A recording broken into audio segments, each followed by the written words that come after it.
పెళ్ళైన ఒక మహిళ 3 ఏళ్ల కూతురుంది.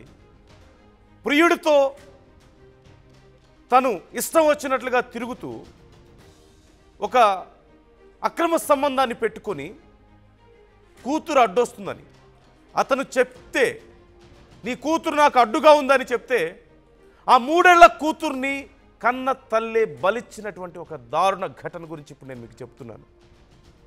కేవలం ప్రియుడితో సుఖానికి అడ్డొస్తుందంటూ తన కూతుర్ని తీసుకెళ్లి నదిలో విసిరేసింది ఆ కన్న తల్లి. రాజస్థాన్లోని అజ్మేర్లో ఈ దారుణం జరిగింది. వారణాసికి చెందినటువంటి అంజలి సింగ్కు 3 ఏళ్ల కూతురుంది. అప్పటికే భర్తను వదిలేసి అల్కేష్ గుప్తా అనే వ్యక్తితో ఒక వివాహేతర సంబంధం నడిపిస్తోంది. అజ్మేర్లో హోటల్లో రిసెప్షనిస్ట్గా పనిచేస్తూ జీవనం సాగిస్తోంది. కూతుర్ని వదిలేయాలి అంటూ ఆ అల్కేష్ అనే వ్యక్తి పదే పదే గొడవ చేశాడు. మన ఇద్దరం ఎంజాయ్ చేద్దాం, నీ కూతుర్ని వదిలేయి, ఎందుకు మనకు అడ్డు అంటూ చెప్తూ వస్తుంటే ఆ కూతుర్ని తానే ఆ సరస్సులో విసిరేసినట్లుగా తెలుస్తోంది.